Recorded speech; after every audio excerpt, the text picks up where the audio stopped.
Alléluia, shalom, peuple de Dieu, que le Seigneur Jésus vous bénisse et que sa paix soit avec vous. Et nous nous réjouissons ce soir pour cette rencontre que le Seigneur permet. Alléluia. Et voilà, avant de commencer, nous allons procéder par un cantique. Amen. Pour pouvoir rendre gloire au Seigneur et bénir son Saint-Nom. Alléluia. Tu prends plaisir à passer du temps avec moi. Je ne savais pas que tu aimais tant ma présence. Tu prends plaisir à passer du temps avec moi. Je ne savais pas que tu aimais tant ma présence. Jésus, apprends-moi à apprécier ta compagnie, comme Moïse l'a appris sur la montagne. Apprends-moi, Jésus, à apprécier ta compagnie, comme Moïse l'a appris sur la montagne. Jésus, Jésus, merci. Jésus, Jésus, merci. Oui, Seigneur, apprends-nous à apprécier ta compagnie comme Moïse l'a appris sur la montagne. Et ta compagnie, c'est ta parole qui nous nourrit, ta parole qui nous fait du bien, ta parole qui nous restaure, ta parole qui nous fortifie, ta parole qui nous instruit, ta parole qui nous enseigne, ta parole qui ouvre notre yeux, ta parole, notre Dieu, qui nous accorde la sagesse, ta parole qui renouvelle notre intelligence, ta parole qui nous sanctifie. Béni soit ton nom pour l'heure que tu as choisi en ce jour. Ô Seigneur, au travers de cette plateforme, de pouvoir encore partager ce que tu nous as mis à cœur avec ton peuple, Père éternel. Ce n'est point nous qui allons parler, mais c'est toi qui parleras. C'est pourquoi je me soumets, ô Seigneur, à ton autorité. Je soumets ma personne, mon corps, âme et esprit à ton autorité. Je soumets maintenant, Seigneur, l'atmosphère de ce moment à ton autorité. Que tu sois maître dans le ciel, sur la terre, sous la terre. Que tu sois maître au nord, au sud, à l'est et à l'ouest. Et que, Seigneur, ta volonté s'accomplisse. Viens, efface-moi et parle à ton peuple. Je prie que tu disposes le cœur de ton peuple, le cœur de tes enfants, à accomplir, Seigneur, ta volonté, qui est l'écoute active. Seigneur, je bénis ton nom. Merci, Seigneur, de prendre le contrôle. Que toute la gloire, l'honneur et la puissance te reviennent. Au nom de Jésus. Amen, amen. Shalom, shalom, peuple de Dieu. Que la paix du Seigneur soit avec vous.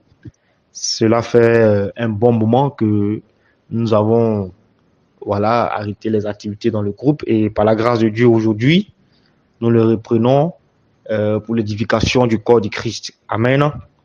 Je prie que le Seigneur vous fortifie dans sa marche, dans votre marche, votre marche quotidienne vers le ciel.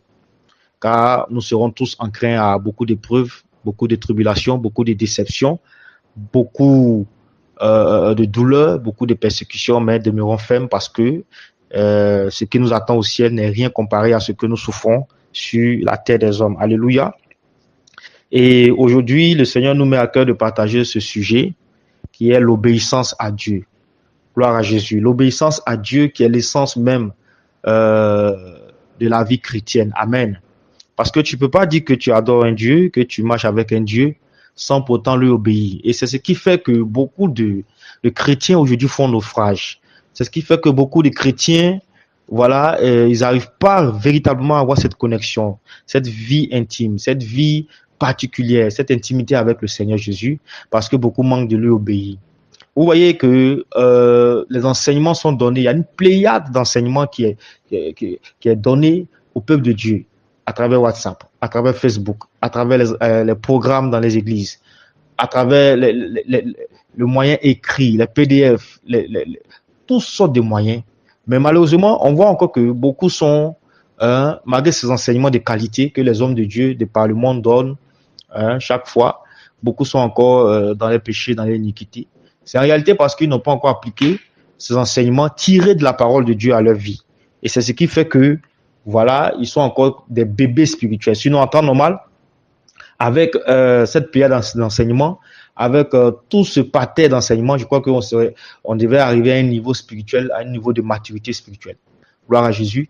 Donc, j'exhorte chacun vraiment à faire beaucoup d'efforts, à fournir beaucoup d'efforts pour conformer sa vie à la parole de Dieu et à marcher dans l'obéissance totale au Seigneur. C'est là que beaucoup de choses vont se décanter, vont se passer pour ta vie.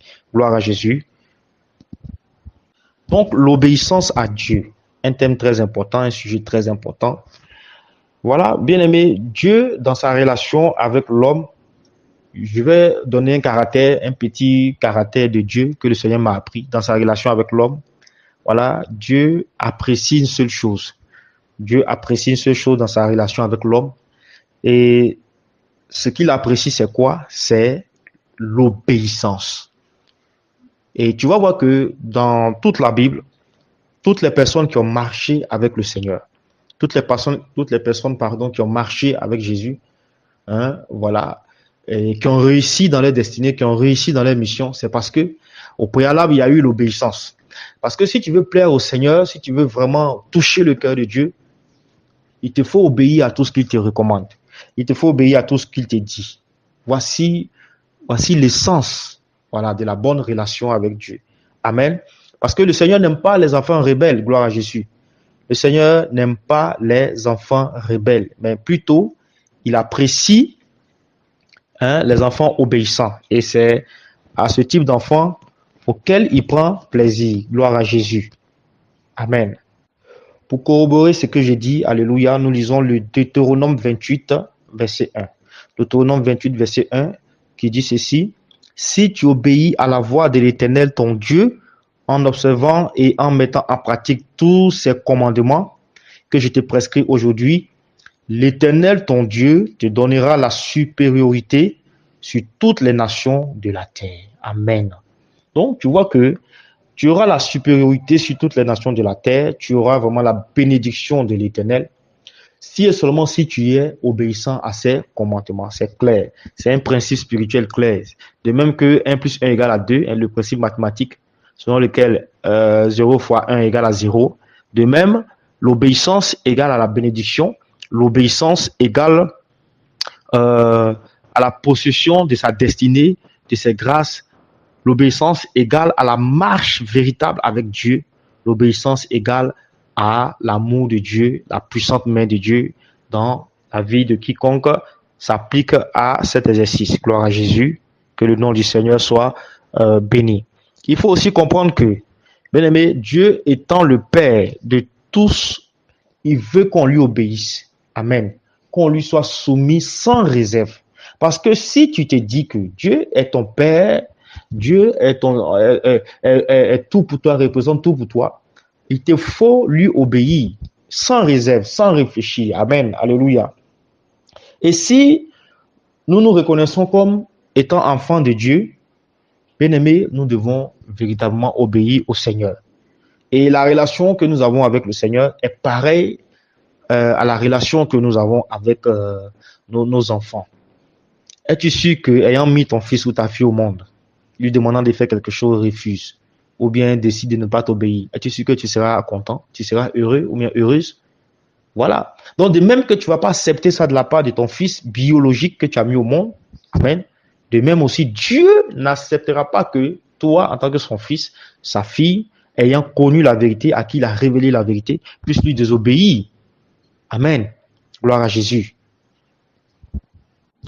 Alléluia. Donc, nous disions que l'obéissance est, voilà, la réussite, c'est l'élément fondamental. Voilà, sinon l'un des éléments fondamentaux de la vie chrétienne, de la réussite, la marche avec Christ. Amen.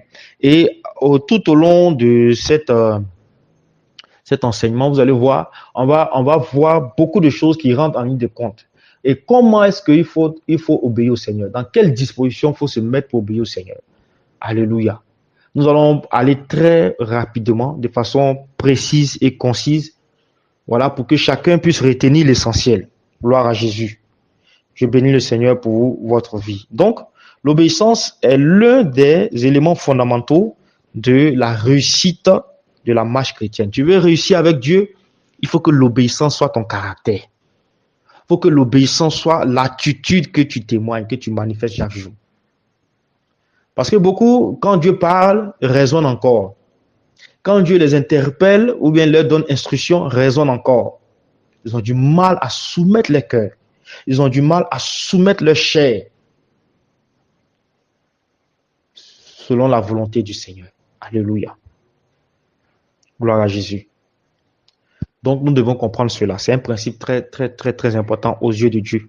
Et c'est pourquoi il porte beaucoup attention à cela, à l'obéissance. Amen. Nous lisons dans 1 Samuel 15, 22.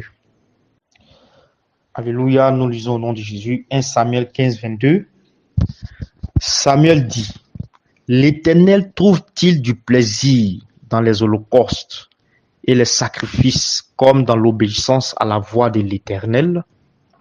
Voici, l'obéissance vaut mieux que les sacrifices et l'observation de sa parole vaut mieux que la graisse des béliers. Amen. Voici, je vais revenir rapidement sur les circonstances qui ont engendré cette parole, ce verset. Saül devait aller combattre Amalek et le Seigneur lui a donné l'ordre d'aller combattre Amalek. Mais lorsqu'il va arriver chez les Amalécites, qu'est-ce qu'il va faire? Lorsqu'il va les vaincre, qu'il dévoue tout par interdit. Dévouer tout par interdit signifie quoi? Signifie détruire tout, tuer tout, ne rien laisser. C'est-à-dire depuis l'homme jusqu'au bétail, depuis les champs jusqu'aux objets précieux. Donc, Saül devait détruire tout ça. Donc, étant allé, le Seigneur lui a donné le pouvoir sur les Amalécites, la victoire sur les Amalécites, il a pu les vaincre. Mais au lieu de se plier à ce que le Seigneur a dit, Saül a fait le contraire. Qu'est-ce qu'il a fait? D'abord, il a gardé le roi des Amalécites, voilà, le roi d'Amalek. Il a trié parmi les bijoux, l'or, tout ce qui était précieux, il a trié ce qui était bon. Même parmi le bétail, il a pris les veaux gras, les brebis grasses, il les a pris, il les a mis de côté, et tout ce qui est chétif, c'est-à-dire tout ce qui est vil, tout ce qui est méprisant, c'est ça qu'il a détruit. Et il a ramassé le reste. Lui et ses compagnons se sont partagés et il est revenu. Donc quand il est revenu, voilà, Samuel vient maintenant l'interpeller pour dire, mais l'Éternel t'avait pas dit de détruire, mais de dévouer Amalek par interdit. Mais d'où vient-il que tu gardes encore ces choses? Et Saül a commencé à se défendre. Non, je voudrais faire ceci parce que, vous comprenez un peu, il a commencé à se défendre. Et Samuel dit, mais Saül, l'Éternel trouve-t-il du plaisir dans les holocaustes et les sacrifices comme dans l'obéissance à la voix de l'Éternel? Et il dit à Saül, voici, l'obéissance vaut mieux que les sacrifices et l'observation de sa parole vaut mieux que la graisse des béliers. Donc, ce que tu as fait, c'est-à-dire que tu as pris les béliers, les moutons, les bœufs pour venir faire sacrifice à l'Éternel, c'est pas ça qui compte. Mais ce qui compte aux yeux de Dieu, c'est l'obéissance à sa parole, à ce qu'il a dit. C'est ça qui est important pour lui. Et c'est à la suite de ça que le Seigneur, Dieu, a rejeté Saül comme roi d'Israël. Gloire à Jésus. Nous continuons et maintenant, comme nous avons établi déjà les bases, nous allons voir les facteurs de l'obéissance à Dieu. Les facteurs de l'obéissance à Dieu. Je vais structurer comme ça en audio pour que vous puissiez comprendre et que votre prise de notes soit parfaite. Alléluia. Les facteurs de l'obéissance à Dieu. Qu'est-ce qui peut pousser, qu'est-ce qui peut emmener un enfant de Dieu à obéir à Dieu, à être soumis à Dieu dans toute sa rigueur? Alléluia. Donc, c'est ce que nous voyons. Vous voyez que déjà, pour pouvoir obéir à Dieu, il faut être dans des dispositions particulières. Il faut être dans un état d'esprit. Parce que si tu n'es pas dans cet état d'esprit, ce sera difficile pour toi d'obéir au Seigneur Jésus.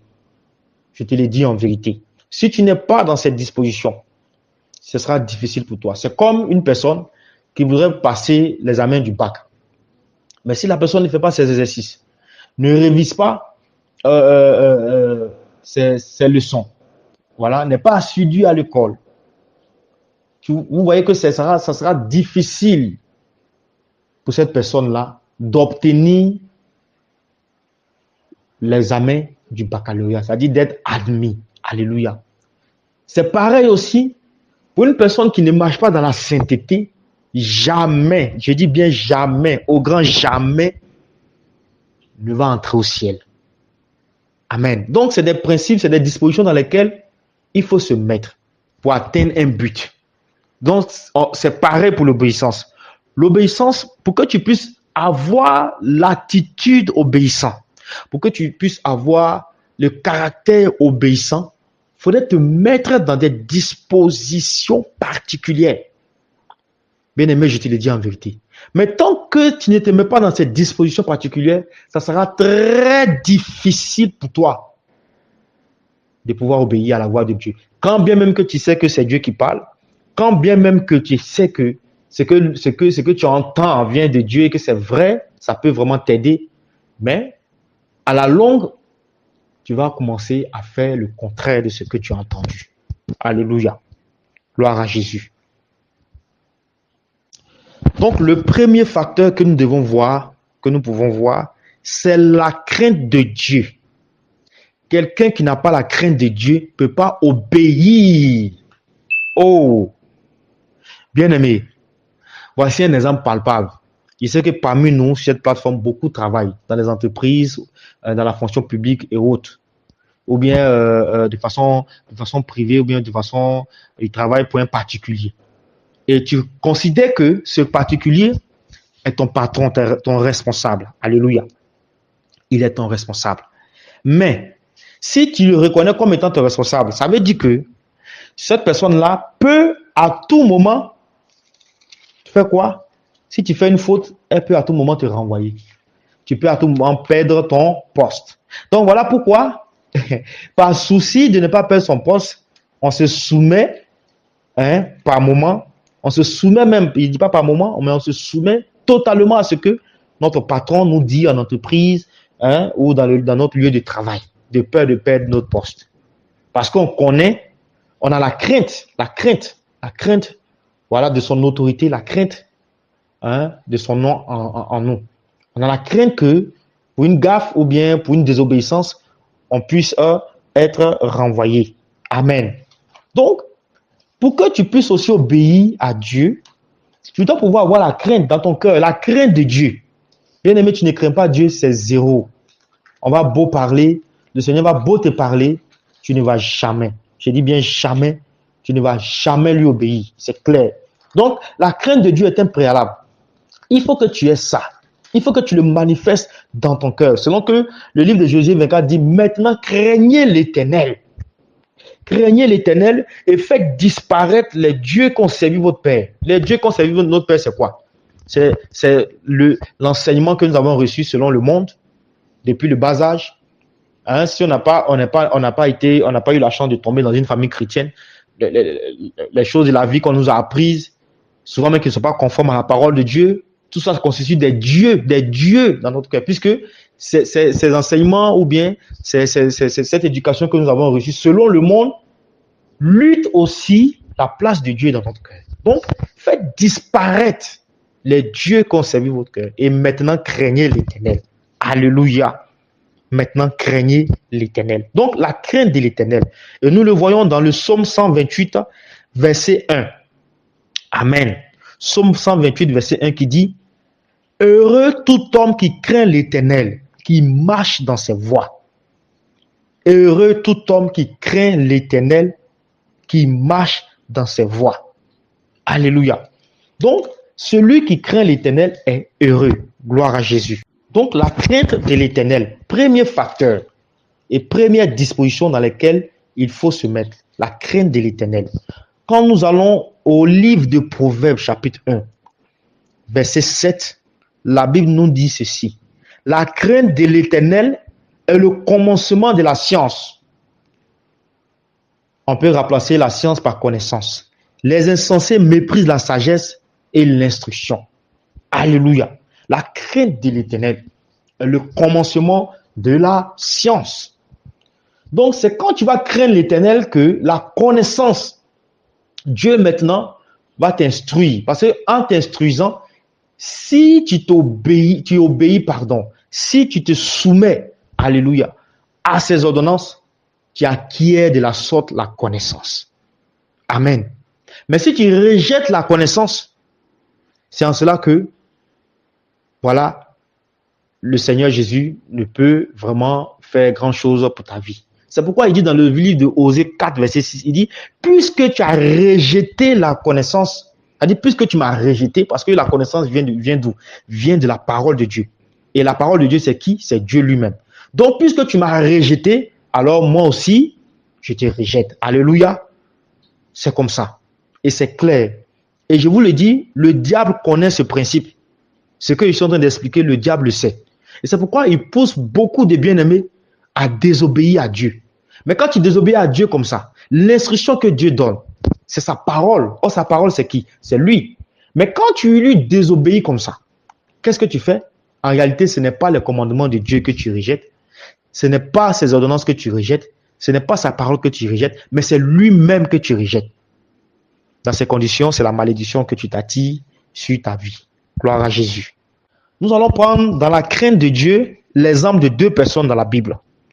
Voilà, l'exemple de deux personnes. Amen. L'exemple d'abord d'Abraham.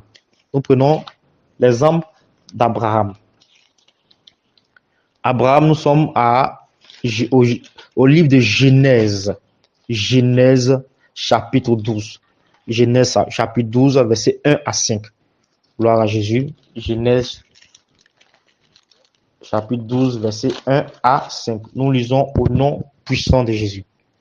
L'Éternel dit à Abraham, va-t'en de ton pays, de ta patrie et de la maison de ton père, dans le pays que je te montrerai. Je ferai de toi une grande nation et je te bénirai.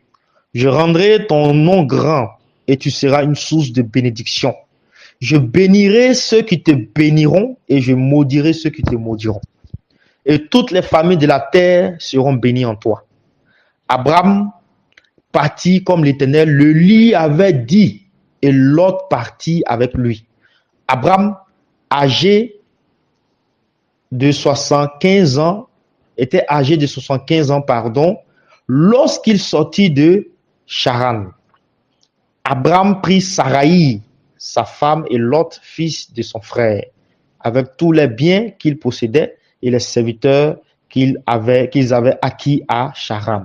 Ils partirent pour aller dans le pays de Canaan et ils arrivaient au pays de Canaan. Alléluia, gloire à Jésus.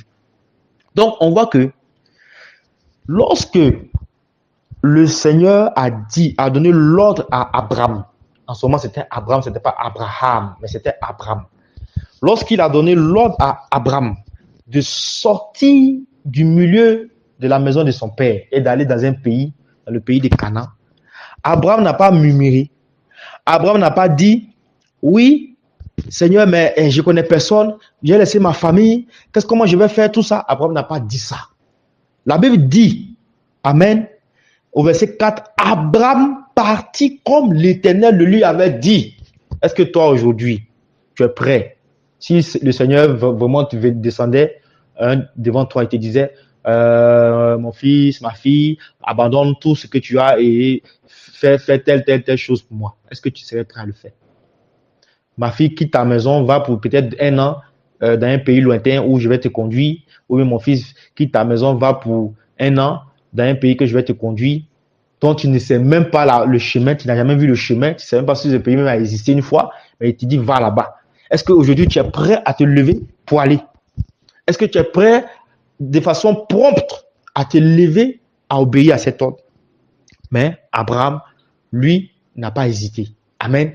Abraham, lui, n'a pas hésité un seul instant. Il s'est levé et il est parti parce qu'il avait en lui la crainte de Dieu. Gloire à Jésus. Alléluia. Nous prenons l'exemple de Joseph. Voilà, l'exemple de Joseph dans le livre de Matthieu, chapitre 1, verset 18 à 24. Nous lisons au nom de Jésus. Voici de quelle manière arriva la naissance de Jésus-Christ. Marie, sa mère, ayant été fiancée à Joseph, se trouva enceinte par la vertu du Saint-Esprit. Et avant qu'ils aient habité ensemble, Joseph, son époux, qui était un homme de bien et qui ne voulait pas la diffamer, se proposa de rompre secrètement avec elle.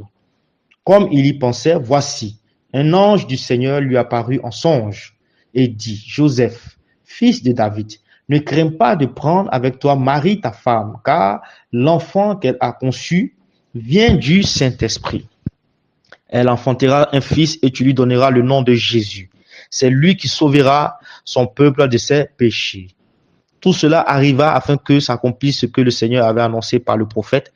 Voici, la Vierge sera enceinte, elle enfantera un fils et on lui donnera le nom d'Emmanuel, ce qui signifie Dieu avec nous. Joseph s'étant réveillé, je répète, Joseph s'étant réveillé, fit ce que l'ange du Seigneur lui avait ordonné et il prit sa femme avec lui. Amen. Gloire à Jésus. Mais bien aimé, est-ce que toi tu es capable de faire ça?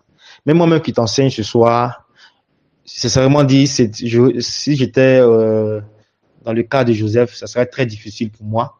Parce qu'une femme que tu dois marier, puis tu te trouves qu'elle est tombée enceinte d'un autre. Voilà, d'un autre, entre guillemets. Amen. Mais déjà même, ta tête est mélangée. Hein? Pour d'autres même, ça serait le jugement dernier en même temps. Mais Joseph qui craignait Dieu, parce qu'il craignait Dieu, n'a pas voulu diffamer Marie. Donc, il a voulu, comme on le dit ici en Côte d'Ivoire dans notre jargon, en esprit. C'est-à-dire dans le secret, en douce, il a voulu rompre avec elle. Parce que s'il la diffamait, forcément, il serait lapidé selon la loi de Moïse qui dit que si il se trouve que voilà, une femme commet adultère, qu'elle soit lapidée, mise à mort. Donc, il n'a pas voulu cela. Qu'est-ce qu'il a fait?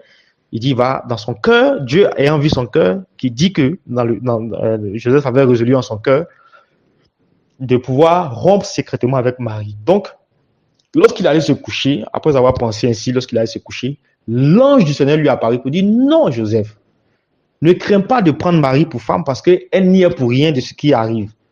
En réalité, c'est le Saint-Esprit qui a déposé l'enfant dans son ventre. Voici l'enfant va naître, tu lui donnes le nom de Jésus. Amen. Donc, il faut la prendre pour femme. Gloire à Jésus. Alléluia. Et on nous dit que, au verset 24, Joseph s'étant réveillé. Joseph s'étant réveillé. On dit l'esprit s'est levé sans réfléchir, sans raisonner, sans attendre, sans murmurer. Qu'est-ce qu'il a dit? Il n'a pas dit, mais est-ce que c'est le Seigneur même qui m'a parlé même? Non, ça c'est l'esprit de Python, ça c'est démon. Et puis feu en même temps. Oh, combien de fois souvent le Seigneur nous regarde de loin et puis il dit, mais regardez-moi ces insensés là. C'est pas tout qui est feu. Et souvent, quand les choses, par exemple, quand le Seigneur nous parle et que ça ne rentre pas dans le cadre de notre intérêt, on dit automatiquement que c'est le Python, c'est l'esprit du malin, c'est ceci, c'est cela. Alléluia. Bien-aimé, répands-toi de toutes les fois où tu as blasphémé de manière inconsciente contre le Saint-Esprit. Parce que Joseph, lui, quand il s'est réveillé, il a su que c'est le Seigneur qui lui avait parlé par l'envoi de son ange. Mais toi qui es enfant de Dieu, tu ne reconnais pas la voix de ton Dieu, c'est grave. Et tu assimiles la voix de ton Dieu à la voix des démons, c'est grave. Apprends à connaître la voix de ton Dieu. Si vraiment Dieu est ton Père, si vraiment le Seigneur Jésus est ton Père, tu dois pouvoir reconnaître sa voix. Amen. Même si nous demande de tester, d'éprouver les esprits, mais toi, tu dois pouvoir reconnaître la voix de ton Père. Parmi tant de brebis, lorsque l'agneau se perd, il sait c'est quelle brebis qu'il a engendré. Et par les bêlements, les deux communiquent et puis se retrouvent parmi un troupeau de brebis. Mais toi, tu n'arrives pas à connaître la voix de ton Père. Donc, Joseph a connu la voix de son Père. Et la Bible dit que lorsqu'il s'est réveillé automatiquement, on dit il a fait ce que l'ange du Seigneur lui avait ordonné, la crainte de Dieu. Tu ne crains pas Dieu, tu ne peux jamais obéir. Amen. Tu ne peux jamais obéir. Donc, il a fait ce que l'ange de l'Éternel lui avait ordonné et il a pris Marie pour femme avec lui.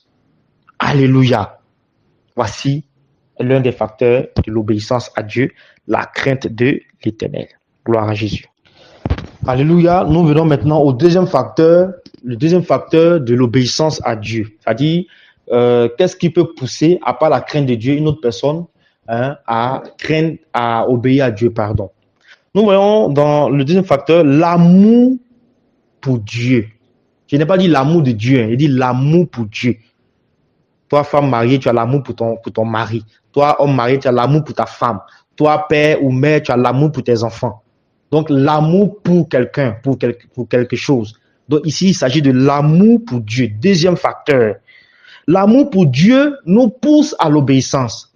Je reviens encore dans le cadre du foyer. Une femme, entre nous, mes bien-aimés, une femme, peut-elle désobéir à l'homme qu'elle aime? Il y a des femmes même dans le monde qui sont capables de faire des folies pour l'homme qu'elles aiment. Ou bien des hommes qui sont capables de faire des folies pour les femmes qu'ils aiment. Alléluia. Donc, l'amour peut nous pousser à obéir à notre conjoint ou à notre conjointe. Ou bien à se plier à la demande que l'autre veut, que l'autre manifeste. Amen. Donc, si étant homme, nous arrivons à aimer celui qui est semblable à nous, à plus forte raison, Dieu qui nous a créés et celui de qui nous dépendons. Donc, l'amour pour Dieu, quelqu'un qui aime vraiment Dieu va forcément lui obéir. C'est clair, mes bien-aimés.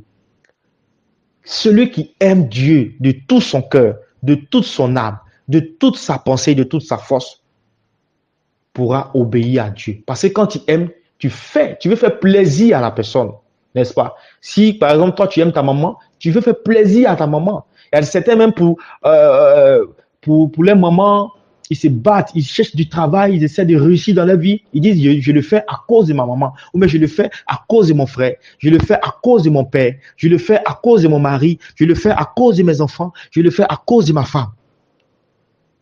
Mais, si maintenant Dieu te demande de faire telle chose, il te faut, pour faire la chose, avoir au préalable l'amour pour Dieu. L'amour pour Dieu. Alléluia. Parce que si tu n'aimes pas Dieu, si l'amour pour Dieu n'est pas dans ton cœur, il te sera difficile de lui obéir. Et c'est en cela que tu vas voir c'est naufrage après naufrage dans ta vie spirituelle. Gloire à Jésus. Gloire à Jésus. Nous lisons dans le livre de 1 Jean 5, verset 3. Et la parole est claire, très claire à ce sujet. Écoutez bien. Car l'amour de Dieu consiste à garder ses commandements, et ses commandements ne sont pas pénibles. Amen. Car l'amour de Dieu consiste à garder ses commandements. Et ça sous-entend aussi, l'amour de Dieu consiste à lui être obéissant. Parce que si tu gardes les commandements de Dieu, que tu les mets en pratique, c'est l'obéissance claire. C'est l'obéissance. Donc, le Seigneur voulait dire par là que l'amour de Dieu consiste à garder ses commandements est égal aussi à lui être obéissant. Gloire à Jésus. Donc, c'est aussi vrai en vérité. Celui qui n'aime pas Dieu ne peut pas lui obéir. Si tu n'as pas l'amour de Dieu en toi, il te sera difficile d'obéir à la voix du Seigneur. Je prends le cas d'un mari. Les femmes mariées sur cette plateforme-là, déclarez-vous. Vous voyez que vos maris, parce que vous les aimez, tout ce qu'ils vont vous demander de bien, en tout cas de bien, hein, voilà, je n'ai pas dit ce qui est contraire à la parole de Dieu, non, mais de bien, vous le faites avec amour. Il y a des femmes, elles cuisinent, elles vont te faire des plats, hein, elles vont faire des plats même, non, c'est-à-dire des touches, elles vont faire les doigts là, tu vois un peu, non? Vous voyez un peu, vous me suivez? Elles vont tellement bien préparer parce qu'elles veulent plaire à leur mari. Il faut que le mari mange bien, il faut qu'il soit bien rassasié, il faut qu'il soit content, il faut que le repas soit vraiment inoubliable. Et elles mettent de leur cœur dans ce qu'elles font. Vous voyez? De même, l'époux de l'église, nous devons être soumis aussi à l'époux de l'église, tel que la femme et l'homme dans le foyer. Donc, parce qu'on aime l'époux, parce qu'on a l'amour pour lui, nous devons aussi faire en sorte que son cœur se réjouisse. Comment? Par l'obéissance. Donc, l'amour pour Dieu nous nous pousse à obéir à notre Seigneur Jésus-Christ. Gloire à Jésus. Et pour revenir rapidement sur l'exemple de la femme mariée, du foyer, vous voyez que quand les femmes elles sont très très dangereuses, entre griffes, voilà, dans cette affaire de conquérir le cœur du mari, a dit faire en sorte qu'il ne puisse même pas regarder gauche, droite, dehors. Gloire à Jésus. Donc elles ont tous les moyens, elles ont tout un mécanisme, elles ont toute une stratégie pour vraiment maintenir l'homme, voilà, sous dans leur gouvernement en griffe. Gloire à Jésus. Donc c'est des petits plats, c'est des petits services. C'est des dispositions particulières. Alléluia. Vous voyez? Et cette même énergie, de la manière dont on fait cette même énergie, soit pour plaire à notre mari ou à notre femme, mettons aussi cette énergie-là au service des commandements de Dieu en nous soumettant totalement à notre Seigneur. Amen. Donc désormais, si tu fais bien pour ton mari, fais bien aussi pour Dieu. Si tu fais bien pour ta femme, faut aussi dans l'obéissance, faire complètement l'obéissance à Dieu. Alléluia. Gloire à Jésus. Que le Seigneur vous bénisse. Nous passons maintenant au troisième facteur de l'obéissance à Dieu. Amen. Troisième facteur de l'obéissance à Dieu. Le troisième facteur, c'est la reconnaissance à Dieu. Amen. Troisième facteur, la reconnaissance à Dieu. Bien-aimé. Ah, vraiment là, c'est compliqué. Parce que beaucoup, quand le Seigneur cesse d'agir un peu dans leur vie, ils oublient ce que le Seigneur a déjà fait. L'ingratitude dans le cœur des chrétiens. Soyez délivrés, Soyez délivrés au nom de Jésus. L'ingratitude. Quand le Seigneur agit, le jour où il agit successivement, on dit, Seigneur, on revient rendre témoignage. Le Seigneur a fait ceci. Le Seigneur est bon, le Seigneur ceci. Mais le jour où il marque un petit temps d'observation, de pause, et que ça devient un peu difficile, on voit un peu le flou. Ah, mais qu'est-ce qui se passe? Là, a fait la main, je ne comprends pas. C'est qu'elle a fait des scènes doctrines, ça. C'est trop difficile. C'est ceci, c'est cela. Amen. C'est compliqué. Vous voyez? Mais si tu n'as pas gardé en toi cette reconnaissance, alléluia, bien-aimé, tu ne peux obéir à Dieu. Gloire à Jésus. Parce que si quelqu'un t'a fait du bien, regarde un peu. Tu as par exemple une somme d'argent colossale dans ton sac que tu prends un taxi puis tu perds. Maintenant, tu te rends compte que tu as perdu cet argent qui est si important et par lequel tu vas faire beaucoup de choses. Qu'est-ce qui va se passer? Le taximètre te revient puis te remet l'argent. Amen.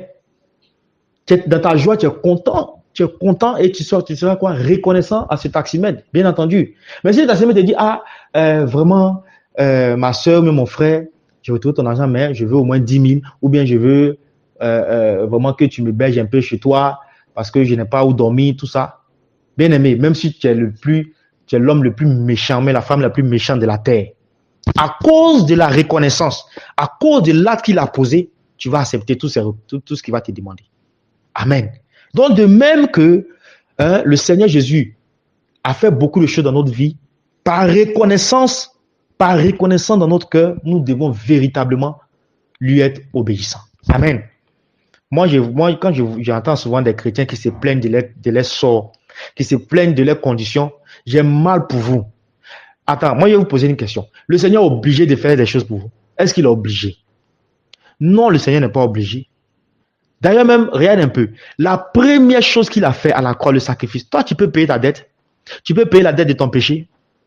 Tu peux supporter même le tiers ou même le minimum de ce que le Seigneur a supporté pour toi. Non, mais il a pris ça à ta place. Tu n'étais même pas encore né. On ne savait même pas si tes ancêtres même allaient se rencontrer pour concevoir tes aïeux pour que toi tu viennes au monde. Mais il a fait pour toi il y a près de 2000 ans. Donc, ce seul acte, ce sacrifice à la croix, son sang versé pour toi là, ce seul acte, je t'assure, normalement tu ne dois même plus rien demander encore au Seigneur. Amen. À cause de cet acte. Dans cet acte-là, l'acte qu'il a accompli à la croix, il y a tout dedans. Il y a la bénédiction dedans, il y a le salut dedans, il y a la restauration dedans, il y a la délivrance dedans, il y a tout. Donc tu ne dois plus rien demander. Tu ne dois pas te plaindre. Arrête de te plaindre, arrête de trop te plaindre. Parce que plus tu te plains, plus tu ne vois pas la grandeur et l'amour de Dieu pour ta vie. Alléluia. Donc, si nous, on n'est pas reconnaissant, si tu n'es pas reconnaissant à une personne, tu ne peux jamais obéir à Dieu. Il y a des personnes, par reconnaissance de ce que une pièce les a fait sortir, par exemple, de la misère, tout ce que la personne va demander, voilà, comme on appelle ça, la personne obéit. Bien aimé, c'est mieux d'être esclave de Jésus que d'être esclave des hommes. Alléluia. C'est mieux d'être esclave de Jésus que d'être esclave des hommes. Gloire à Jésus. Et la reconnaissance, c'est quelque chose que nous témoignons chaque jour de notre vie. Amen. On est reconnaissant pour ce que le Seigneur a fait pour nous d'abord à la croix et du fait qu'il nous a fait sortir des ténèbres. Amen. Regardez un peu, on était tous dans beaucoup d'églises. Hein. On croyait servir Dieu, on croyait faire la volonté de Dieu, on croyait adorer Dieu. Chaque dimanche, on va à l'église, on paie nos dîmes, tout ça. Mais le Seigneur nous a fait comprendre qu'on était hors sujet. Et par sa miséricorde, il nous a envoyé la sainte doctrine. Nous avons connu la sainte doctrine, nous avons enseigné la sainte doctrine. Amen.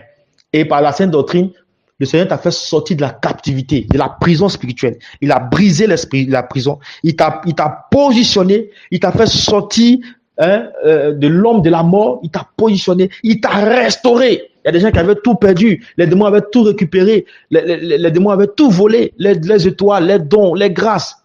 Mais le Seigneur a restitué ça et aujourd'hui ça va dans leur vie. Il y a des gens qui faisaient des cauchemars dans les rêves, dans les songes. Hein, on les poursuivait en songe. Ils n'avaient pas la paix, ils étaient tourmentés. Mais le Seigneur vous a délivré et il vous a restauré.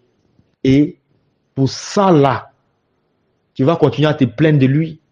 Tu vas continuer à te plaindre parce qu'il tarde d'agir dans ta vie, ou bien parce que ce qu'il a promis, ou bien ce qu'il doit faire, ça tarde. Non. Le fait que le Seigneur t'ait tiré de la mort pour t'amener à la vie, le fait que le Seigneur t'ait tiré du mensonge pour t'amener à la vérité, bien aimé, reconnaissant jusqu'à ta mort.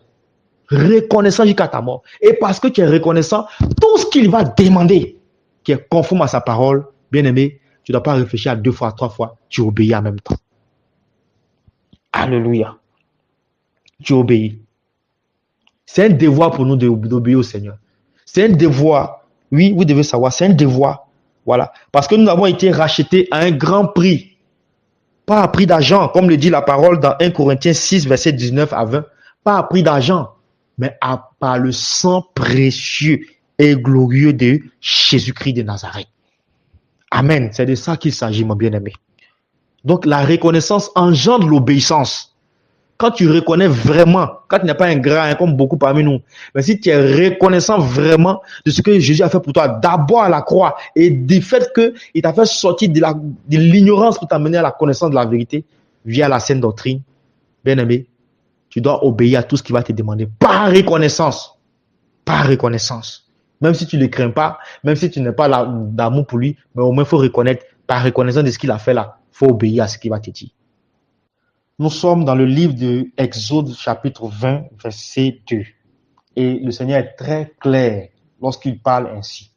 Il dit, je suis l'Éternel ton Dieu qui t'a fait sortir du pays d'Égypte, de la maison de servitude. Est-ce que tu entends cette parole même? Je reprends. Je suis l'Éternel ton Dieu qui t'a fait sortir du pays d'Égypte, de la maison de servitude. Est-ce que tu entends? Ça dit que tu étais en prison, tu étais esclave et puis tu as libéré. Donc, le fait que le Seigneur ait dit ça et ait fait ça, c'est une reconnaissance que tu dois témoigner. Et si tu témoignes cette reconnaissance, ça doit se matérialiser par l'obéissance totale à sa parole et à ses commandements. Quand le Seigneur dit « je suis », c'est lui-même qu'il est en train de proclamer parce qu'il est « je suis ». Il est je suis. Donc quand il dit je suis l'Éternel ton Dieu, c'est avec autorité, c'est avec puissance qu'il le manifeste. Et il te dit qu'il t'a fait sortir du pays d'Égypte, de la maison de la servitude, de la maison de la souffrance, de la maison des pleurs, de la maison de l'angoisse, de la maison des inquiétudes, de la maison de la mort, de la maison des chaînes. Amen. Pour ça, tu dois manifester la reconnaissance qui va te pousser à obéir à tout ce que le Seigneur a dit dans sa parole de Genèse à Apocalypse. Et plus loin, au verset 5, il dit, tu n'auras pas d'autre Dieu devant ma face. Tu n'auras pas d'autre Dieu devant ma face. Parce que ce que j'ai fait pour toi est trop grand. Il n'y a aucun autre Dieu qui a pu faire ça pour toi. Donc, c'est moi seul que tu dois adorer. C'est moi seul que tu dois obéir. C'est ce que ça veut dire. C'est ce que cette parole, le verset 5 sous-entend. C'est moi seul auquel tu dois obéir. C'est moi seul tu dois suivre. C'est moi seul tu dois adorer. C'est moi seul tu dois écouter. C'est ce que le Seigneur veut dire par là. Tu n'auras pas d'autre Dieu devant ma face. Alléluia. Vous ne savez pas combien de fois le Seigneur a mal lorsque, malgré tout ce qu'il a fait pour bon homme parmi nous, beaucoup le rejettent par les actes, beaucoup le rejettent par les œuvres, beaucoup le rejettent par leur vie de duplicité, beaucoup le rejettent par leur vie d'hypocrisie, beaucoup le rejettent par leur vie charnelle, beaucoup le rejettent et il a mal, parce que c'est comme il ne reconnaît pas. Vous voyez, dans le passé, on a connu ce qu'on appelle goumen. Le goumen, ça dit, c'est le chagrin d'amour qu'on appelle ici en Côte d'Ivoire, le goumen. Quand on te dit tu as goumen, c'est que c'est un chagrin vraiment accentué. Ça dit, tu souffres même, tu es proche de la dépression. Tu as aimé une personne et quand la personne t'a trahi, tu as goumen, ça dit, tu as chagrin d'amour. C'est serré comme ça, on dirait le café noir que les chauffeurs de minicar en Côte d'Ivoire ici conduisent lorsqu'ils prennent pour aller conduire.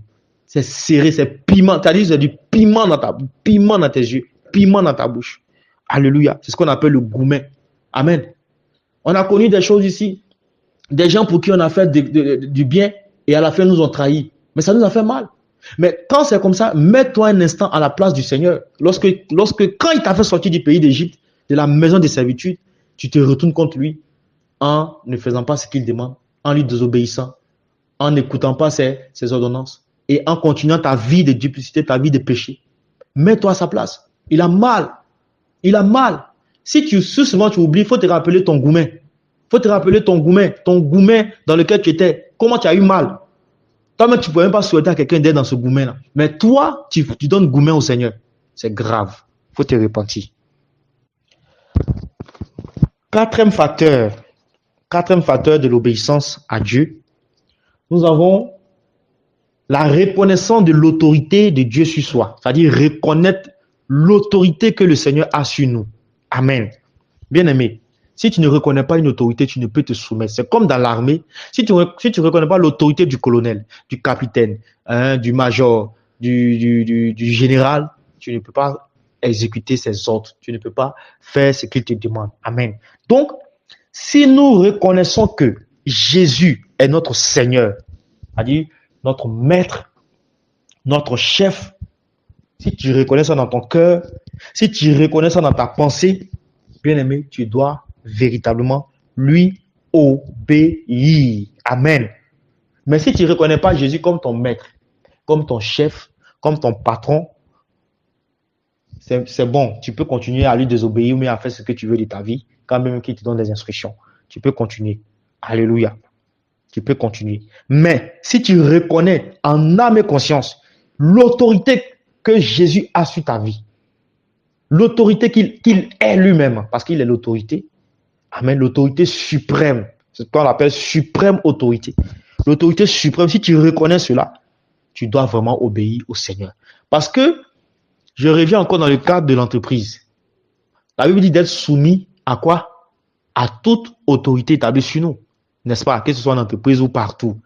Mais si on est soumis à l'autorité des hommes, pourquoi ne pas l'être à l'autorité de Dieu? Manifesté dans sa parole. Pourquoi? Pourquoi on est là, on hésite encore? Pourquoi on est rebelle encore? Pourquoi? Hein? Si en entreprise, on a peur, on tremble. Quand le patron parle, il crie, on tremble, on se plie. Et à l'église, les responsables parlent, hein? Ils vous donnent soit des instructions, mais souvent il y a des réprimandes. On grogne, on boude, on se fâche. Oui, je ne vais plus à l'église. Hein? Oui, les affaires là, c'est bon. Ah, c'est bon pour toi seul. Il faut mourir, tu vas voir où tu vas partir. Meurs et puis tu verras où tu iras. Ta rébellion va te conduire en enfer. Les choses qu'on arrive à accepter dans le monde, on n'est pas prêt à supporter un seul instant à cela à l'église. Hein? Il y a des gens même dans le monde, on va marcher sur, dans les entreprises, dans le travail, on va les écraser, on va les humilier. Même ils vont pas dire, ils vont pas ouvrir la bouche. Mais il suffit qu'un frère de l'église déconne un peu envers lui. Oh, scandale parmi les juifs. C'est la guerre mondiale. Et c'est mélangé. On se fâche, on ne vient plus à l'église, on ne fait plus cela. Repentez-vous. Repentez-vous. La Bible nous dit, mais il y a quoi? Pourquoi ne pas supporter un peu de frustration pour un temps? Pourquoi? Si c'est ce que nous avons subi dans le monde, nous avons accepté, pourquoi ne pas supporter cela entre frères et nous pardonner réciproquement comme le Seigneur leur donne? Alléluia. Donc nous devons lui obéir et reconnaître l'autorité. Donc si on reconnaît l'autorité des hommes, on reconnaît l'autorité des hommes qui va mourir, qui sera enterré, qui sera fait poussière plus tard, pourquoi ne pas reconnaître l'autorité de Dieu? Et si on reconnaît l'autorité de Dieu, alors on va faire tout ce que Dieu nous demande, tout ce que le Seigneur nous demande. Je reviens encore dans le cas du foyer. La femme reconnaissant l'autorité de son homme, il n'y a pas des femmes vertueuses, hein. Je parle des femmes qui ont vraiment la crainte du Seigneur. Il ne parle pas des femmes Chanel, des femmes mondaines, où tu parles un, elles vont parler 10. Ces femmes-là, on tape sur les bouches et à la fin du compte, elles se jouent les victimes. Non, il ne parle pas de ces femmes rebelles, ces femmes arrogantes. Non. Les femmes de la chair, les femmes Jézabel. Pas du tout. Je parle des femmes vertueuses, des femmes soumises, qui ont la crainte du Seigneur. Et parce qu'elles reconnaissent l'autorité de leur mari sur elles, selon le livre de 1 Corinthiens chapitre 11, parce qu'on dit l'homme est le chef de la femme et Jésus est le chef de l'homme. Donc, parce qu'elles reconnaissent cette autorité-là, elles se soumettent à tout ce que leurs maris disent. J'espère que parmi nous, mes bien-aimées sœurs, je m'adresse à vous particulièrement, j'espère que parmi nous, il n'y a pas de femmes rebelles à leur mari, hein? Il n'y a pas de femmes qui, quand ils parlent un, elle aligne 1000. J'espère qu'il n'y a pas ça. Alléluia, si tu es dedans, il faut te repentir en même temps. Il faut te repentir parce que ça peut te conduire en enfer. Alléluia. Donc, ces femmes-là reconnaissent l'autorité de leur mari sur elles. Donc, parce qu'elles reconnaissent cette autorité, lorsque le mari parle ou demande quelque chose, elles obéissent. Donc, pour le cadre du foyer, on revient dans le cadre de l'église qui est l'épouse et Jésus qui est l'époux. Parce qu'on reconnaît l'autorité de l'épouse sur l'épouse que nous sommes, nous devons maintenant obéir. Alléluia. Obéir. Gloire à Jésus. Nous lisons Deutéronome 27, verset 10. La Bible dit, tu obéiras à la voix de l'Éternel ton Dieu et tu mettras en pratique ses commandements et ses lois que je te prescris aujourd'hui. C'est un ordre. Quand on dit tu obéiras, c'est un ordre. Tu obéiras. C'est forcé, c'est un devoir pour toi d'obéir à la voix de ton Dieu parce que tu reconnais son autorité. Alléluia. Nous lisons aussi, voilà, Lévitique 19, verset 37, qui dit, vous observerez toutes mes lois et toutes mes ordonnances et vous les mettrez en pratique. Je suis l'Éternel. Ça veut dire, je suis votre Dieu, je suis votre maître, je suis votre père, je suis votre chef, je suis votre autorité. Donc, vous allez mettre en pratique toutes mes lois, vous allez m'obéir, vous allez obéir à tout ce que je vais dire, à tout ce que je vais déclarer. Alléluia. Quand nous prenons aussi le livre d'Ésaïe, voilà, Ésaïe 43, Ésaïe 43, Ésaïe 43, un instant s'il vous plaît, Ésaïe 43, le verset 11, qui dit, c'est moi qui suis l'Éternel, et à part moi, il n'y a point de sauveur. Alléluia. Et quand nous allons au verset 15, il dit, je suis l'Éternel, votre saint, le créateur d'Israël, votre roi. Oui, le roi a l'autorité. Et si nous reconnaissons que Jésus est notre roi, tel qu'il le déclare, si nous reconnaissons que Jésus est notre Éternel, est notre Père, alléluia, nous devons lui être obéissants. Amen. Quand nous allons encore dans le livre d'Ésaïe 45, un peu plus loin, Ésaïe 45, le verset 5, qui dit, je suis l'Éternel et il n'y en a point d'autre à part moi. Il n'y a point de Dieu. Alléluia. j'étais saint avant que tu me connaisses. Gloire à Jésus. Ça, c'est le Seigneur qui parle de la sorte.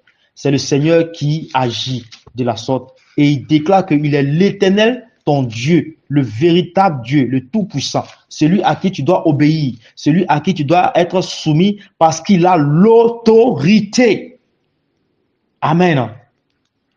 Ésaïe encore, toujours 51, verset 15. Il dit, je suis l'Éternel, ton Dieu, qui soulève la mer et fait rugir les flots. Mais quand tu entends ça, ça ne t'effraie pas. Hein. Ton cœur ne se coupe même pas un peu. Quelqu'un qui soulève la mer, il dit, je suis l'Éternel. Et c'est à lui là que tu vas résister. Continue de lui résister. Tu verras la suite. Il dit, je suis l'Éternel, ton Dieu, qui soulève la mer et qui fait mugir les flots. L'Éternel des armées est son nom. Oh, acclamons Jésus. Acclamons Jésus. Acclamons Jésus. J'aime mon Dieu, il est puissant. Il est puissant. Quand le Seigneur parle comme ça, j'ai des frissons, j'ai la chair de poule, j'ai le feu qui prend mon corps parce que il déclare sa puissance, il déclare sa puissance, il déclare son autorité. Et quand il parle comme ça, je suis fier d'avoir ce Père, d'avoir ce Dieu, d'avoir ce Maître, d'avoir ce Roi si puissant, capable de me protéger, capable de me délivrer. Oui, acclame-le, acclame-le de ta position, acclame-le. Il est Dieu, il est Dieu, il est Dieu, il est Dieu. Alléluia. Faut le craindre, mon bien-aimé. Faut reconnaître son autorité et faut lui être. Alléluia. Bien-aimé, voilà. Vous voyez, si tu ne reconnais pas l'autorité de Dieu, si véritablement tu n'as pas la crainte de Dieu, si tu n'as pas l'amour de Dieu et si tu ne manifestes pas la reconnaissance, ces 4 choses doivent t'animer. Ces 4 facteurs doivent faire partie de ton caractère, de ton attitude. Si tu ne le reconnais pas, alors, bien-aimé, il faut savoir une chose. Tu ne peux jamais obéir à Dieu. Il faut qu'à partir d'aujourd'hui, tu aies ça en pensée, tu aies ça dans ton esprit. Et continuer les manifester chaque jour. Si tu n'en as pas pris le Seigneur pour qu'il t'accorde sa crainte, si tu n'en as pas pris le Seigneur pour qu'il mette en toi son amour, l'amour que tu as que tu dois avoir normalement pour lui, envie de lui obéir. Si tu n'en as pas, demande au Seigneur de mettre aussi dans ton cœur la reconnaissance pour tout ce qu'il a fait pour toi. Et par-dessus tout, qu'il mette en toi, que tu puisses reconnaître par sa vertu l'autorité qu'il a sur ta vie. Alléluia. Alléluia. Maintenant, nous allons voir ce qui fait obstacle. Qu'est-ce qui peut faire obstacle à notre obéissance à Dieu? Donc, les obstacles à l'obéissance à Dieu. Amen.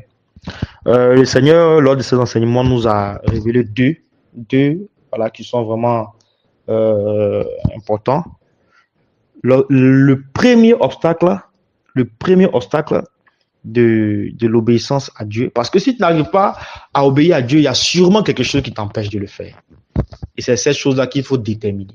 Lorsque tu as déterminé cette chose, tu pourras maintenant orienter ta prière pour que le Seigneur Jésus agisse en conséquence. Mais tant que tu n'as pas identifié ce qui t'empêche vraiment d'obéir à Dieu, et tant que tu ne t'es pas débarrassé de ça, parce que pour pouvoir te débarrasser, il faut d'abord identifier cela. Il faut d'abord identifier.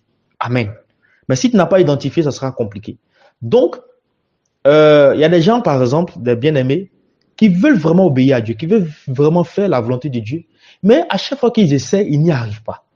À chaque fois qu'ils essaient, il y a beaucoup de choses qui rentrent en ligne de compte et qui les empêchent vraiment d'accomplir le désir de leur cœur. Alléluia. Il y a plein de choses.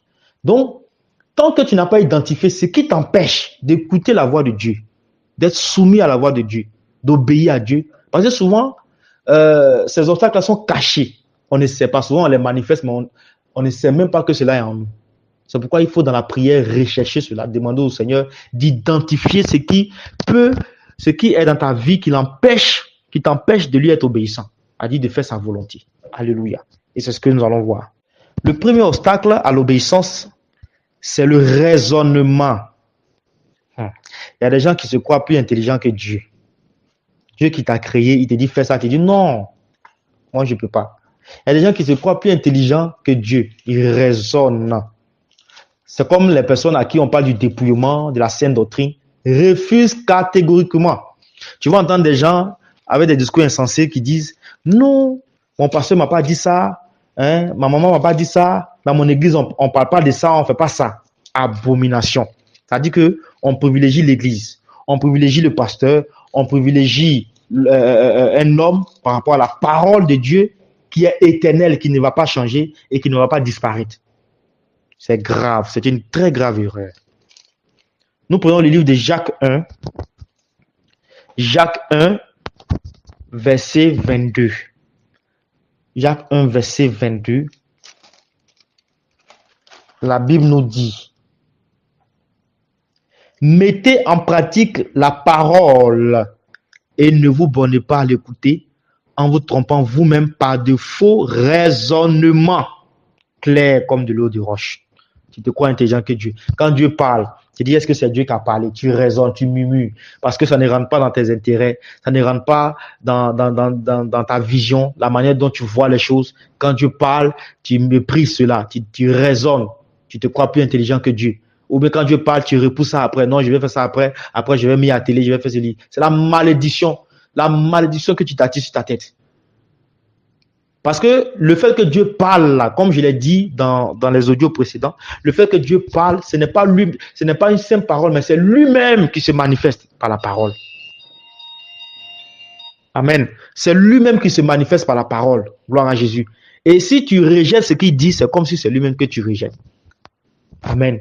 Donc, le raisonnement, tu raisonnes le raisonnement à la parole de Dieu. Parce qu'il faut savoir que la parole de Dieu est égale à la volonté de Dieu. La parole de Dieu est égale à la volonté de Dieu. La parole de Dieu est égale à la volonté de Dieu. Amen. Et ça, tu dois comprendre. Gloire à Jésus. Donc, si tu as encore en toi le raisonnement qui te soumet non pas à la volonté de Dieu, mais à la volonté de Satan, demande au Seigneur de te délivrer de l'esprit de raisonnement. C'est ce qui se manifeste aussi par l'esprit de l'incrédulité, dont le démon en charge de ce domaine est le Léviathan, le serpent fuyard. Et c'est cet esprit qui a animé les pharisiens au temps du Seigneur lorsqu'il était encore sur la terre. C'est cet esprit qui les a poussés à ne même pas croire, à les aveugler, à ne pas croire à ce qu'il dit, à ne pas croire qu'il est le Messie jusqu'à présent. C'est ce même esprit, le raisonnement. Et c'est cet esprit aussi qui travaille dans l'esprit de la théologie. C'est un esprit qui travaille dans l'esprit de la théologie. Dans la théologie, pardon. Bon, la théologie même, en elle-même, c'est un esprit déjà, c'est un démon. Mais il est aussi affilié. C'est tout un département qu'il gère. Voilà, c'est tout un département. C'est ce même esprit également qui travaille chez les musulmans. Le raisonnement. Donc, ils ne peuvent pas comprendre. L'incrédulité, ils ne peuvent pas comprendre. Alléluia. Donc, si tu entends le raisonnement, prie le Seigneur pour qu'il t'en délivre. Gloire à Jésus. Alléluia. Le deuxième obstacle, c'est la négligence. Il y a des gens à qui Dieu parle de quelque chose, mais ils vont prendre du temps pour s'exécuter. Par exemple, Dieu peut leur dire, soit en songe ou bien par prophétie, fais ça. Il va dire, d'accord, j'ai compris. Sous l'onction du Saint-Esprit, il va pleurer, il va se lamenter. Ok. Mais quand ça va finir, il va prendre du temps pour réaliser ce que Dieu a demandé. Il va prendre du temps pour exécuter ce que Dieu a demandé. C'est grave. C'est la négligence. Amen. Et je reviens encore à l'histoire de Saül avec Samuel, où par la négligence, Dieu a rejeté Samuel. Le 1 Samuel 15, verset 1, qui dit, Samuel dit à Saül, c'est moi que l'Éternel a envoyé pour toindre roi sur son peuple, sur Israël. Écoute donc ce que dit l'Éternel. Amen. Donc, quand on va partir, je m'arrête au verset 1 parce que c'est un peu long, du verset 1 au verset 23. Voilà. Quand vous allez lire, je vais résumer. L'Éternel a envoyé Samuel pour dire à Saül, Amalek a trop fait du mal à mon peuple. Aujourd'hui, je vous donne le pouvoir d'aller les détruire. Donc, quand vous allez partir, détruisez tout, ne laissez rien en vie. Amen. Saül a fait semblant de comprendre. Il dit, oh, j'ai compris. Mais quand il est parti, il a fait autre chose. Il a d'abord laissé le roi d'Amalek en vie. En plus de ça, il s'est choisi les veaux gras, les bœufs gras, les béliers gras, les bijoux, les choses précieuses. Et il a négligé l'ordre que l'Éternel a donné à son serviteur. Il a négligé cet ordre-là. Et parce qu'il a négligé, alors ça ne lui a pas permis d'obéir à l'ordre que Dieu lui a donné. Vous voyez? Et ça a entraîné quoi? Ça a entraîné le rejet de la part de Dieu. Donc, il peut y avoir d'autres obstacles selon la personne, selon chacun de nous. Mais ces deux obstacles-là, le diable prend ça et il travaille beaucoup dans le cœur et dans la vie des enfants de Dieu. Énormément même. Le raisonnement et la négligence. Dieu te parle, il dit de faire telle chose. Tu dis non, après je vais faire. Tu dis après je vais faire. Il te parle, il dit fais ça. Tu dis après. Quand tu mets après, tu oublies de faire. Et quand tu oublies de faire, c'est quoi? C'est la désobéissance. Et la désobéissance implique quoi? Implique la malédiction. Et cela nous permet en même temps de transiter sur les conséquences de l'obéissance. D'abord l'obéissance et après les conséquences de la désobéissance. Gloire à Jésus. Amen. Les conséquences que engendre l'obéissance. Amen. Gloire à Jésus. Nous lisons un passage. Amen. Voilà, Deutéronome 5, verset 33. Deutéronome 5, verset 33. Deutéronome 5, verset 33. Voilà, Deutéronome 5, verset 33. Nous lisons au nom de Jésus. Vous suivrez entièrement la voie que l'Éternel, votre Dieu, vous a prescrit, afin que vous viviez et que vous soyez heureux, afin que vous prolongiez vos jours dans le pays dont vous aurez la possession. C'est clair. Tu auras la possession, tu vas prolonger ta vie, tes jours, et tu vas vivre heureux si et seulement si tu suis entièrement. On n'a pas dit partiellement. Quand on dit partiellement, ça dit tu fais à peu près, mais tu fais en partie. Mais tu fais une partie. Mais quand on dit entièrement, ça dit tu fais la totalité. Donc, c'est lorsque tu vas suivre entièrement la voie que l'Éternel, ton Dieu, te trace au travers de sa parole. Quand tu vas marcher entièrement selon ses commandements, quand tu vas marcher entièrement selon ses recommandations, selon sa volonté, c'est là maintenant que tu vas avoir la bénédiction. Donc, l'obéissance à Dieu amène la bénédiction dans la vie de celui qui l'observe. Alléluia. Et c'est ce que nous avons vu dans Deutéronome 5, verset 33. Quand nous allons aussi dans Ésaïe 1, verset 19. Ésaïe 1, verset 19. Ésaïe 1, verset 19. Voilà, nous allons voir.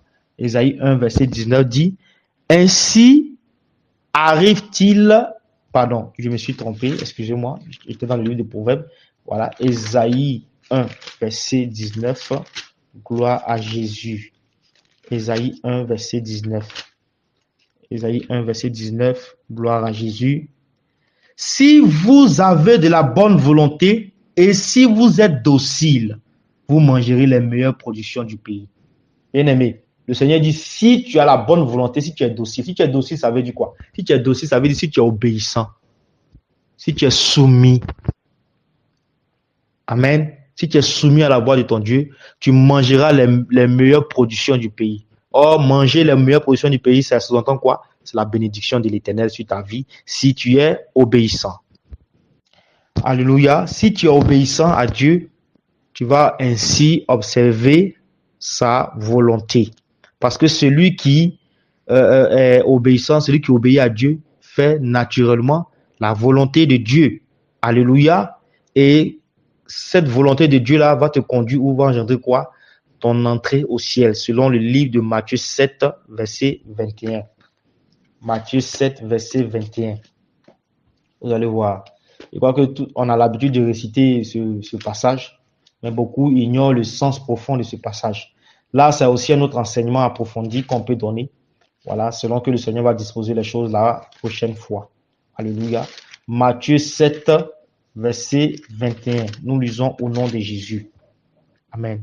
ceux qui me disent Seigneur, Seigneur, n'entreront pas tous dans le royaume des cieux, mais seulement celui qui fait la volonté de mon Père qui est dans les cieux. Or, qui est le Père? C'est Jésus-Christ qui est le Père. Amen. C'est Jésus-Christ qui est le Père. Gloire à Jésus. Donc, vous devez comprendre que celui qui fait la volonté de Dieu obéit naturellement à Dieu. Et si tu fais sa volonté, tel que cela est mentionné dans sa parole, alors c'est le ciel qui t'attend comme récompense. Donc, la bénédiction physique, la bénédiction terrestre, te sera aussi accordée. Mais la plus grande bénédiction, c'est celle que tu vas hériter au ciel. Voilà, la couronne de vie, le ciel. Alléluia. Donc, l'obéissance engendre beaucoup de choses et ça donne des conséquences positives, telles que les bénédictions et autres. Mais surtout, par l'obéissance, tu vas ainsi mettre en pratique la parole de Dieu. Et par l'obéissance, tu vas aussi faire sa volonté. Mais si tu fais sa volonté, c'est normal que tu vas t'entendre avec le Seigneur. Il va marcher avec toi, il sera avec toi. Voilà, et il te conduira jour après jour pour une entrée triomphale au ciel après ton passage sur la terre. Alléluia. Gloire à Jésus. La conséquence de la désobéissance à Dieu, la désobéissance à Dieu conduit à la malédiction. Voilà. Et au péché, le péché qui par la suite t'entraîne à la mort. Amen. Nous allons voir concernant la malédiction. Voilà, Deutéronome 28, verset 15. Deutéronome 28, verset 15. Et je crois aussi que Ésaïe 1, verset 20, traite aussi de la même chose. Mais on va lire d'abord Deutéronome 28, verset 15. Alléluia. Deutéronome 28, verset 15. Amen. Nous lisons au nom de Jésus. Mais si tu n'obéis point à la voix de l'Éternel ton Dieu, si tu n'observes pas et ne mets pas en pratique tous ses commandements et toutes ses lois, je te prescris aujourd'hui, voici toutes les malédictions qui viendront sur toi et qui seront ton partage. Bien-aimé, tu n'obéis pas à Dieu, tu n'obéis pas à sa voix, c'est la malédiction. La malédiction va venir quand tu vas t'opposer à Dieu. La malédiction va venir quand tu vas être rebelle à la voix de Dieu. La malédiction va venir quand tu ne vas pas te soumettre à la voix de Dieu. C'est là qu'elle viendra. Sinon, la malédiction ne viendra pas à part ça. Et tu vas voir que dans Ésaïe 1, verset 20, il est écrit que si vous résistez, il dit, mais si vous résistez. Au verset 19, il dit, si tu es obéissant, tu vas manger les meilleures productions. Maintenant, au verset 20, il dit, mais si tu résistes, si tu es rebelle, tu seras dévoré par le glaive. Le glaive, c'est quoi? C'est la malédiction. Car la bouche de l'Éternel a parlé. Alléluia. Bien-aimé, si tu n'as pas peur, d'un homme, il faut craindre véritablement la parole de Dieu. Il faut craindre la parole de Dieu. Il faut craindre Dieu parce que Dieu, c'est sa parole. Amen. Et la désobéissance aussi entraîne le péché qui conduit à la mort. Alléluia. Donc, la désobéissance entraîne comme conséquence le péché, puisque si tu désobéis, tu te rebelles. Voilà, parce que le péché, c'est quoi? Le péché, c'est tout simplement la désobéissance à la volonté de Dieu.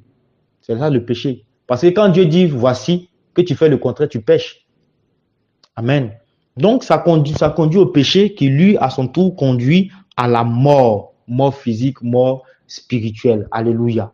Selon le livre de Romains 6, verset 23 qui dit, car le salaire du péché, c'est la mort, mais le don gratuit de Dieu, c'est la vie éternelle. Amen. Gloire à Jésus. Amen. Et nous devons comprendre ça.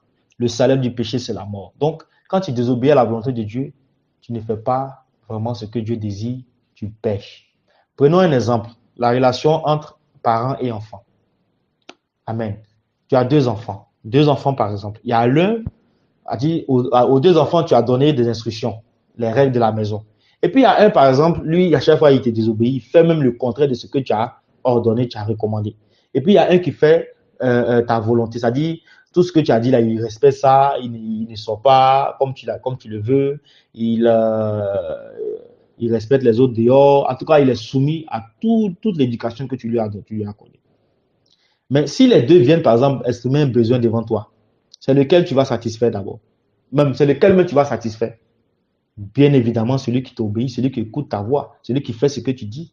Mais l'autre qui est rebelle à ta voix, tu vas le rejeter. Même s'il vient pleurer, te demander, tu ne vas même pas lui donner.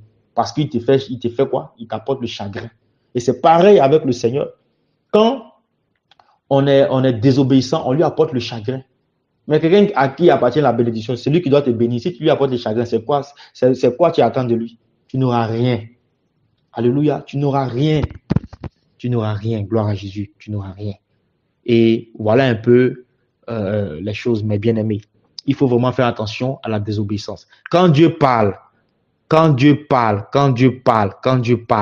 grâce, quand Dieu parle, il faut obéir, il faut écouter, il faut exécuter. Soit comme un soldat, soit comme un militaire. Quand le chef parle, en même temps, à vos ordres, tu t'exécutes. Mais si tu veux raisonner, si tu veux négliger ou bien dire, bon, après, je vais faire cela, bien aimé, voilà, après, tu risques d'oublier, tu risques de ne pas faire, et par là, tu pêches. Et le péché, le salaire du péché, c'est là, c'est la mort. Gloire à Jésus. Nous allons voir une dernière chose pour terminer notre enseignement. Amen. Mais bien aimé, gloire à Jésus, nous devons savoir, nous devons comprendre que la désobéissance est un grave péché aux yeux de Dieu. Dieu considère la désobéissance comme on appelle ça, comme l'idolâtre, hein, comme celui qui pratique la magie, celui qui est médium, celui, en tout cas, qui a des pratiques occultes. Pourquoi? Parce que sa parole le dit. Amen. Sa parole le dit dans 1 Samuel 15, verset 23, qui dit, car la désobéissance est aussi coupable que la divination. Et la résistance ne l'est pas moins que l'idolâtrie et les téraphimes. Puisque tu as rejeté la parole de l'Éternel, il te rejette aussi comme roi. Amen. Est-ce que tu entends cette parole? Est-ce que tu entends cette parole? Est-ce que tu entends cette parole? Puisque tu as rejeté, Amen, la parole de l'Éternel, il te rejette aussi comme roi. Puisque tu l'as rejeté, il te rejette aussi comme fils. Puisque tu l'as rejeté, il te rejette aussi comme fille. Puisque tu l'as rejeté, il te rejette aussi comme élu. Alléluia. Comme citoyen du royaume. Ne prends plus le risque de t'opposer à Dieu. Ne prends plus le risque de désobéir à Dieu. Ne prends plus le risque d'entrer en confrontation avec Dieu. Parce que beaucoup ne savent pas.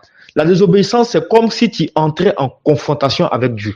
Et Dieu considère la désobéissance comme un affront, comme l'idolâtrie, comme un pratiquant des œuvres occultes, des œuvres des ténèbres. Amen. Parce que celui qui te pousse, l'esprit qui te pousse à désobéir, ce n'est pas le Saint-Esprit. C'est l'esprit de la désobéissance, l'esprit de la rébellion qui a animé Satan au départ et qui l'a conduit au péché. C'est ce même esprit-là qui rentre en toi et puis qui te pousse à résister à la voix de Dieu, qui te pousse à raisonner. Amen. Bien-aimé, voilà la désobéissance, où la désobéissance peut conduire et ce que la désobéissance représente aux yeux de Dieu selon le livre de 1 Samuel 15, verset 23. Mais bien aimé, je bénis le Seigneur pour votre vie. J'espère n'avoir pas été trop long et d'avoir précisément abordé les points qu'il faut comprendre et qui sont essentiels. Il faut dire que Dieu prend plaisir à l'obéissance et dans sa relation, Dieu dans sa relation avec l'homme, il préfère que l'homme lui soit obéissant, l'homme lui soit soumis. Et c'est ce à quoi nous avons tous été appelés. Amen. Et il faut comprendre que pour être dans les dispositions, pour que tu puisses obéir, il faut être dans les dispositions. D'abord, il faut avoir la crainte de Dieu.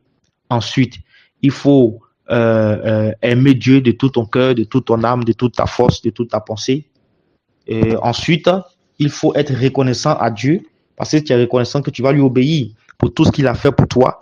Amen. Et enfin, il faut reconnaître l'autorité qu'il a sur ta vie.